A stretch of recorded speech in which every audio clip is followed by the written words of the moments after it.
England, 1942. The skies over Europe are a killing field. German fighters dominate at high altitude, picking off Allied bombers with impunity. The Luftwaffe's Focke-Wulf 190s and Messerschmitt 109s own the airspace above 20,000 feet, and there's seemingly nothing the Allies can do about it. The Americans have a new fighter, the P-51 Mustang. Sleek, beautiful, and fast, at low altitude.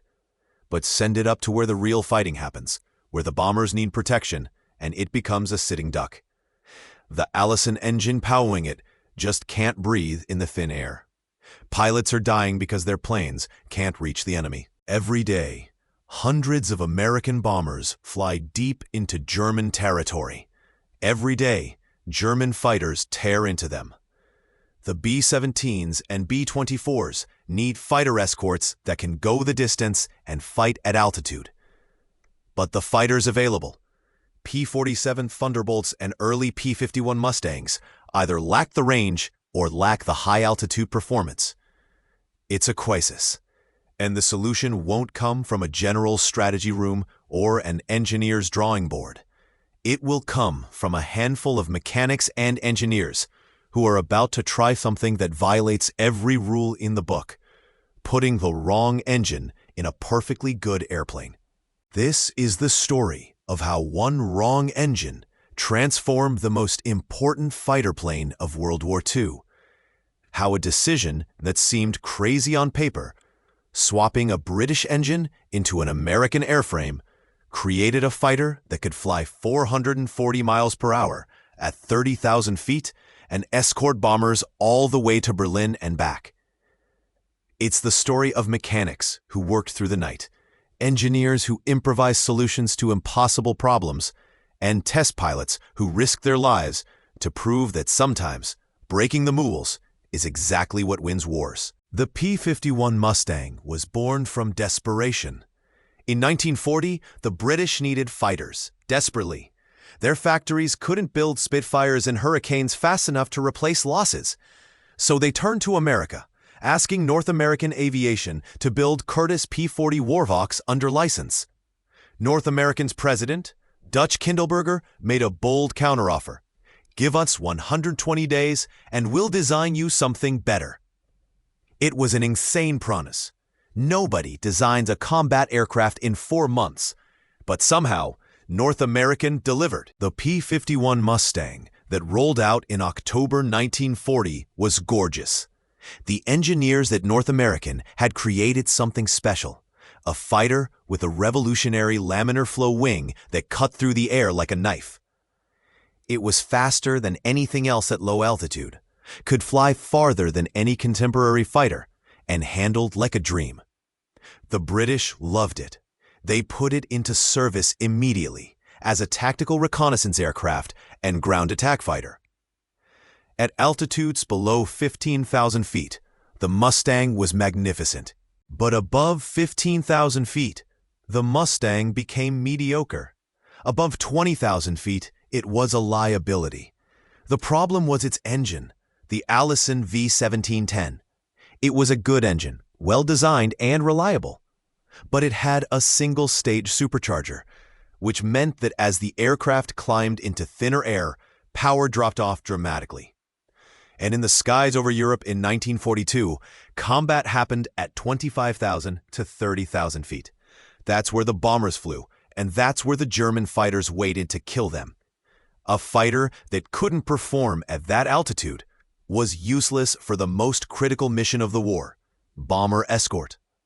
The Mustang was a world beater, trapped in the wrong body, and time was running out. Across England, another company was perfecting an engine that would change aviation history. Rolls-Royce and their Merlin. By 1942, the Merlin had already powered the Spitfire and Hurricane through the Battle of Britain. But Rolls-Royce wasn't satisfied. They kept improving it, pushing it further. The breakthrough came with the Merlin 60 series.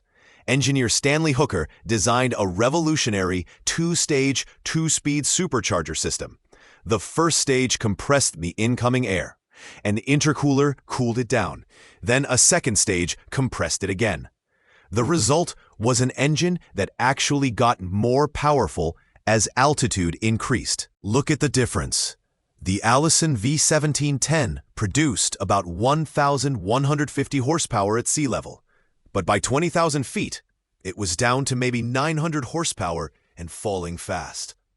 The Merlin 61, meanwhile, produced 1,390 horsepower at sea level and still delivered over 1,200 horsepower at 25,000 feet. At high altitude, where it mattered most, the Merlin had a massive advantage. The Merlin was powering Spitfires to victory in the European skies. It was the engine of champions. But it was British, allocated entirely to British aircraft production. The idea of putting it in an American fighter? That wasn't even on the table. Until one man got an idea. His name was Ronald Harker. He was a test pilot for Rolls-Royce, and in April 1942, he was invited to fly the new American Mustang that the RAF had just received. Harker took it up, put it through its paces, and immediately recognized two things. First, this was an extraordinary airframe, maybe the best he'd ever flown. The range, the handling, the speed at low altitude, all exceptional. Second, it was being wasted with that Allison engine, and Harker knew exactly what would fix it. Harker went to his superiors at Rolls-Royce with a radical proposal. Take 5 Mustangs, pull out their Allison engines, and install Merlin 61s instead. He was convinced the combination would create something extraordinary, perhaps the finest fighter in the world. The response was skeptical. The Merlin production was already stretched to the limit, allocated entirely to Spitfires, Lancasters, Mosquitoes, and Hurricanes. Taking engines away from those programs to experiment with an American fighter? It seemed like madness. Plus, the technical challenges were enormous. The Merlin and Allison were completely different engines, different sizes, different mounting points, different cooling requirements, different everything. You couldn't just unbolt one and bolt in the other. It would require complete re-engineering of the Mustang's nose section. New engine mounts would have to be fabricated. The cooling system would need to be redesigned. The Merlin's 2-stage supercharger generated so much heat that it needed an intercooler and a completely different radiator arrangement. The propeller would have to be changed. The fuel system would need modification. And all of this would have to be done essentially by hand, in a time of war, with limited resources, by mechanics and engineers who would be inventing solutions as they went along. But Harker was persistent. He went above his immediate superiors, all the way to Air Chief Marshal Sir Wilfrid Freeman, one of the most powerful men in British aviation procurement. Freeman listened. And crucially, Freeman understood that desperate times called for desperate measures. In May 1942, Freeman authorized the experiment. 5 Mustangs would be converted. It was called the Mustang X program. If it failed, it would waste precious Merlin engines and valuable engineering man-hours. If it succeeded, it might change the war. By June 1942, 5 Mustangs had been delivered to Rolls-Royce's facility at Hucknall. They sat on the tarmac, beautiful but limited, waiting to be transformed. The mechanics and engineers who gathered around them knew they were about to attempt something unprecedented. They were about to install the wrong engine, and if they got it right, they would create a legend. The lead mechanic on the project, let's call him Tom, because his name, like so many of the men who did the actual work, has been lost to history, stared into the Mustang's empty engine bay and did the math. The Merlin 61 was bigger than the Allison, heavier, longer. It needed more cooling. The mounting points were in completely different places. On paper, it shouldn't fit, but paper didn't win wars. Solutions did. And Tom and his crew were about to invent a lot of solutions. First problem, the engine mounts. The Merlin's mounting points didn't align with the Mustang's airframe attachment points. Solution? Fabricate entirely new engine mounts from scratch. Tom's team spent days measuring, cutting, welding, and fitting steel brackets that would secure a 1,600-pound engine to an airframe it was never designed for. Every mount had to be perfect. Too weak, and the engine would tear itself loose in flight. Too rigid, and vibrations would crack the airframe. They were inventing precision engineering on the fly. Second problem: cooling. The Merlin's two-stage supercharger compressed air so violently that it heated to over 150 degrees Celsius. That superheated air then had to be cooled by an intercooler before entering the engine. And the whole system generated far more waste heat than the Allison ever had. The mechanics had to design and install an entirely new cooling system. The solution was ingenious: a belly-mounted radiator scoop positioned under the nose. It would become the Merlin Mustang's distinctive feature, that characteristic chin that made the P-51B and later models instantly recognizable. The work was grueling. 12-hour shifts stretched to 16, then 20. The mechanics worked through the night, every night, driven by the knowledge that pilots were dying while they worked. Every day the Mustang remained underpowered was another day German fighters owned the skies. By September 1942, the first conversion, aircraft serial number AL975, was nearly complete. The Merlin 61 sat in the Mustang's nose, connected by hundreds of newly fabricated parts, cooled by a system that existed nowhere else in the world, mounted on brackets that had been hand-welded by mechanics whose names we'll never know. On October 1st, 1942, the first Merlin Mustang was rolled out onto the tarmac at Hucknall. Mechanics, engineers, and Rolls-Royce executives gathered to watch. Fire trucks stood by, just in case. Nobody knew if this hybrid monster would even run, let alone fly. The test pilot, Ronald Harker, Rolls-Royce's chief test pilot, climbed into the cockpit. He went through the pre-start checklist: battery on, fuel pumps on, magnetos set, throttle cracked open, mixture rich. And then he hit the starter. The Merlin coughed once, twice, and then caught with a thunderous roar. The four-blade propeller bit into the air, spinning up to operational speed. The engine settled into its characteristic growl.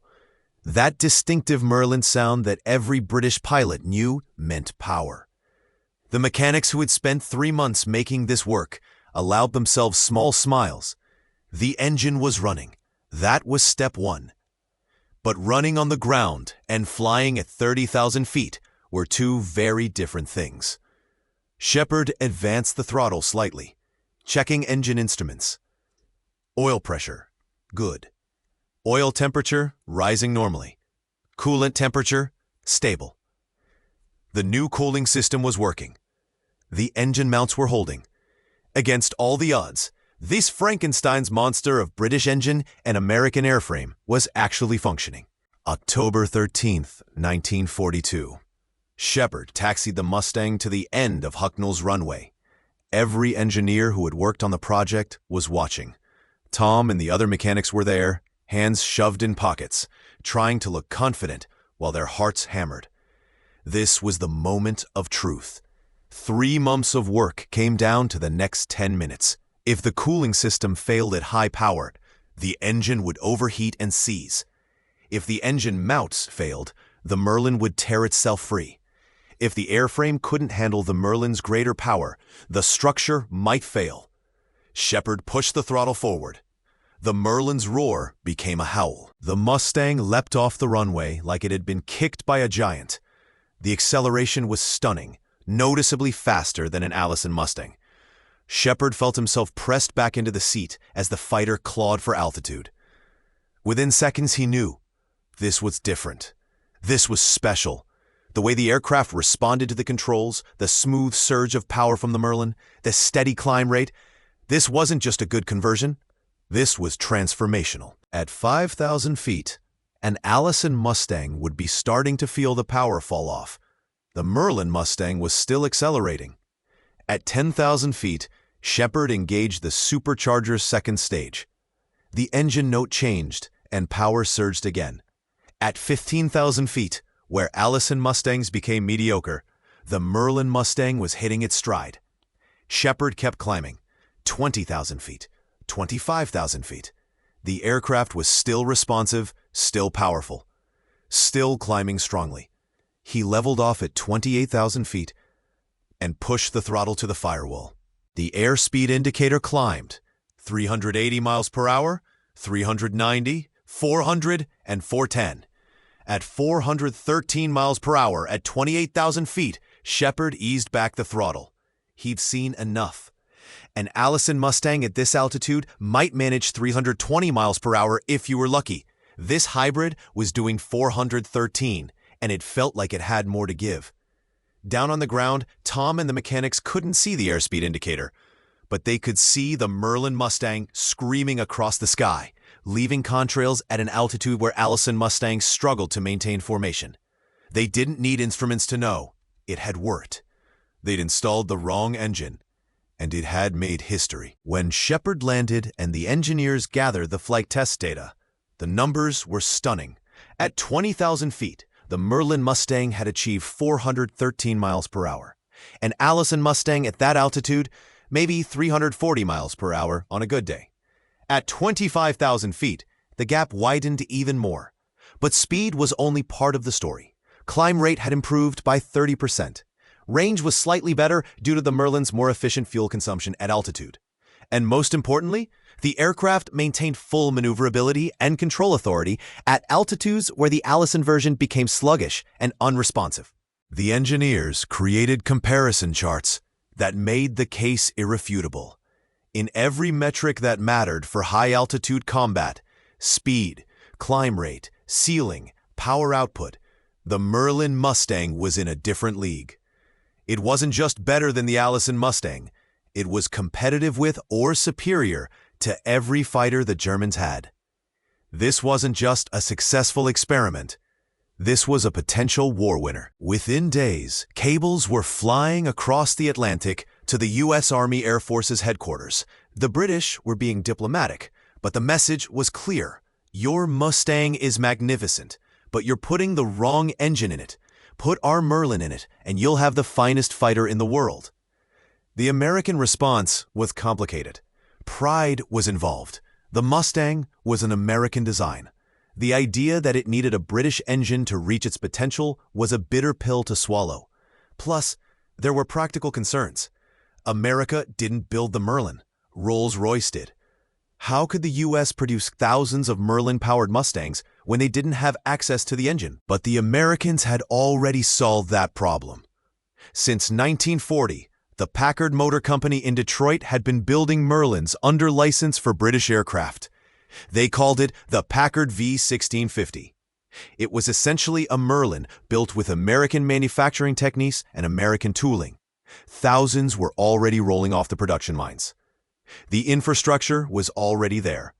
All that was needed was the decision to marry American airframes with American-built British engines. In December 1942, North American Aviation received orders to redesign the Mustang for the Packard Merlin. This wasn't a simple swap like the British had done with 5 experimental aircraft. This was retooling entire production lines, redesigning hundreds of components, creating new manufacturing processes for thousands of aircraft. The work Tom and his team had done by hand in a British hangar now had to be translated into mass production in American factories. Everything they'd improvised had to become standardized. Every custom bracket, every modified fitting, every hand-fitted solution had to be turned into something that could be built by the thousands. By spring 1943, the production lines were running. The new model was designated P-51B and P-51C from a second factory. It featured the Packard Merlin V-1653, the distinctive chin radiator, a 4-blade propeller, and a completely redesigned nose section. The first production P-51Bs rolled out in May 1943. By the end of the year, North American was producing them faster than pilots could be trained to fly them. The assembly line workers, many of them women who'd never seen an aircraft before Pearl Harbor, were building the fighters that would win the air war over Europe. The production Merlin Mustangs incorporated refinements that the British experimenters hadn't had time for. Better engine mounts that reduced vibration, improved intercooler ducting that increased efficiency, a refined cooling system that was lighter and more effective. And most importantly, a four-blade propeller that perfectly matched the Merlin's power characteristics. Each improvement built on what Tom and the mechanics had pioneered at Hucknall. Their improvised solutions became engineered perfection. Put them side by side, an Allison Mustang and a Merlin Mustang, and you could see the differences. The chin radiator, the four-blade prop, the slightly different nose contour. But the real differences weren't visible. They were in the performance envelope, in the altitude capability, in the combat effectiveness. The Allison Mustang had been a good low-altitude fighter and reconnaissance aircraft. The Merlin Mustang was about to become the most important fireplane of World War II. November 1943. The first P-51B Mustangs arrived in England, assigned to the 354th Fighter Group. The pilots who would fly them had heard the rumors that this was a special fighter, that it could go all the way to Berlin and back, that it could fight at any altitude. But pilots had heard a lot of rumors in this war. What mattered was what the aircraft could actually do in combat. They were about to find out. December 1st, 1943. The mission briefing for the P-51B's first major bomber escort. The target, Kiel, Germany. Deep in enemy territory, the bombers would face hundreds of German fighters. And for the first time, American fighters would be with them not just to the German border, but all the way to the target and all the way home. It was the mission the Mustang had been redesigned for. It was what the mechanics at Hucknall had made possible. And it was what would determine whether all that work, all that innovation, all that risk had been worth it. Over Germany, the Luftwaffe rose to meet them. FW-190s and Bf-109s, flown by experienced pilots who had owned these skies for years. They came up fast, expecting to brush aside the American escorts and get to the bombers, the way they always had. But this time was different. The P-51Bs didn't turn for home at the German border. They kept coming. And when the German fighters engaged them at 25,000 feet, the altitude where they'd always had the advantage, the Mustangs matched them, turn for turn, climb for climb. The American pilots couldn't believe it. Their fighters were responding at altitude the way fighters should. Crisp, powerful, fast. Everything the old P-51As hadn't been. Everything the P-47s were too short-ranged to provide. And they stayed. That was the revelation. When other escorts would have been turning back, fuel tanks running low, the P-51Bs still had hours of endurance. They shepherded the bombers all the way to Kiel, fought off German interceptors over the target, and escorted the bombers all the way home. Not a single bomber was lost to fighters on that mission. The crews, who were used to watching their escorts turn for home and leave them to face the Luftwaffe alone, couldn't believe it. American fighters that could actually protect them. American fighters that could fight at altitude. American fighters that could go the distance. The P-51B Mustang, born from a wrong engine installation in a British hangar, had just changed the air war. When the P-51B pilots landed back in England, they were mobbed by bomber crews. Guys who'd been flying missions for months, watching friends die because fighter escorts couldn't reach them, couldn't stay with them, couldn't fight effectively at bomber altitude. Now, finally, they had a fighter that could do all three. The pilots had one message for the mechanics and engineers who'd made it possible. Send us more. Send us all you've got. By 1944, the Merlin Mustang had evolved further. The P-51D featured a bubble canopy that gave pilots 360-degree visibility, 6 50-caliber machine guns instead of 4, and dozens of small improvements. But at its heart was still the same revolutionary combination, the Mustang airframe with the Merlin engine. Production soared. At peak, North America's factories were delivering over 500 Mustangs per month. By war's end, they'd built over 15,000 of them. Each one traced its lineage back to those 5 experimental aircraft and the mechanics who'd installed the wrong engine. March 1944. P-51 Mustangs escorted bombers all the way to Berlin. the capital of the Third Reich, over 500 miles into German territory. It was a mission that would have been suicide just a year earlier. Now it was routine. The Luftwaffe, once the terror of the skies, was being systematically destroyed. German pilots who'd been aces were falling to American pilots in Mustangs who'd been flying for 6 months. The Merlin Mustang didn't just change the balance in the air war, it won it outright. The Mustang created legends. Pilots like Don Gentile, Chuck Yeager, Bud Anderson, and dozens of others became aces flying Merlin Mustangs. They weren't necessarily better pilots than those who'd come before, but they had a better machine, a machine that let their skill translate into survival and victory. And every one of them owed their success, in part, to the mechanics who'd taken a risk on the wrong engine. The numbers told the story. Before the Merlin Mustang, bomber losses over Germany averaged 8 to 10% per mission, unsustainable casualties that meant a bomber crew's chances of surviving a 25-mission tour were less than 50%. After the P-51B arrived, loss rates dropped to 2 to 3%. Bomber crews started believing they might actually survive the war. That difference, those saved lives, those successful missions, that strategic bombing campaign that helped crush Nazi Germany, all of it traced back to a test pilot's suggestion and a team of mechanics willing to try something wrong. After the war, there were ceremonies, medals and commendations for the pilots who'd flown the Mustang to glory, recognition for the executives who'd made the production decisions, credit for the designers who'd created the airframe. But at Rolls-Royce's Hucknall facility, there was also a quieter ceremony. Tom and his mechanics, the men who'd actually done the work, who'd fabricated the mounts and designed the cooling system and made the wrong engine fit, received their recognition. It wasn't much. A certificate, a handshake from executives who'd never gotten grease under their fingernails. But it meant something, because they knew, and now everyone else knew, that without their work, the Merlin Mustang would have remained just an idea. The original Mustang X, serial number AL975, the first aircraft Tom and his team converted, survived the war. It's been preserved as a museum piece, a reminder of what happens when skilled workers are given a problem and trusted to solve it. Look at that chin radiator, those engine mounts, that cooling system.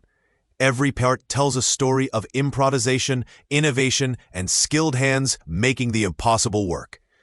That aircraft represents something important, that history isn't just made by people who give orders, it's made by people who do the work. From that first experimental conversion came an entire family of fighters. The P-51B, C, D, K, and H. Over 15,000 aircraft, all powered by the Merlin or Packard V-1650. Every one of them traced its lineage to AL975 and the mechanics who'd made it work. The Mustang went on to serve in dozens of air forces around the world. It flew in Korea. It set speed records. It became one of the most beloved Warbirds, still flying at air shows today. And every time one takes off, every time that Merlin roars to life, it's a tribute to the men who installed the wrong engine. Today, 70-plus years later, Merlin Mustangs still fly. At air shows across the world, crowds gather to hear that distinctive Merlin roar, to watch the sleek fighter slice through the air. People who weren't born until decades after the war ended still get chills when a Mustang flies past. That's the ultimate vindication. Not just that the wrong engine worked, but that it worked so well, the aircraft became timeless. The story of the Merlin Mustang teaches us something important about innovation. Sometimes, the answer to an impossible problem is to question your assumptions. The assumption was that you matched engines to airframes, that you didn't mix British and American technology, that the design as specified was the design you built. Tom and his mechanics questioned all of that. They asked, what if we put a different engine in? What if the wrong engine is actually the right one? What if we improvise instead of following the manual?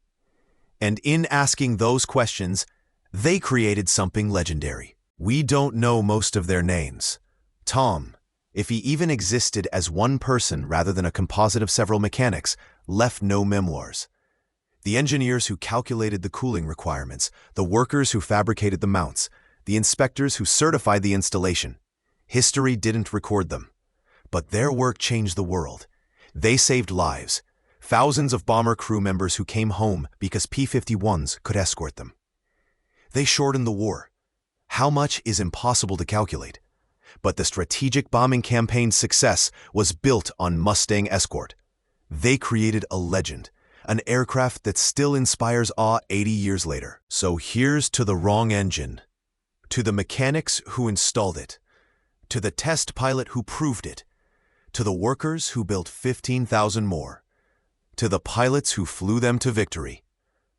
The Merlin Mustang wasn't the result of brilliant planning or perfect foresight. It was the result of people willing to try something unconventional, to trust their instincts over the rulebook, to work through the night, making an impossible idea into reality. Sometimes the wrong choice is actually the right one. Sometimes breaking the rules is exactly what wins wars. And sometimes the most important innovations come not from the people at the top, but from the skilled workers with grease under their fingernails who simply refuse to accept that something can't be done. The P-51 Mustang with the Rolls-Royce Merlin engine, born from a mistake, refined by mechanics, and legendary forever.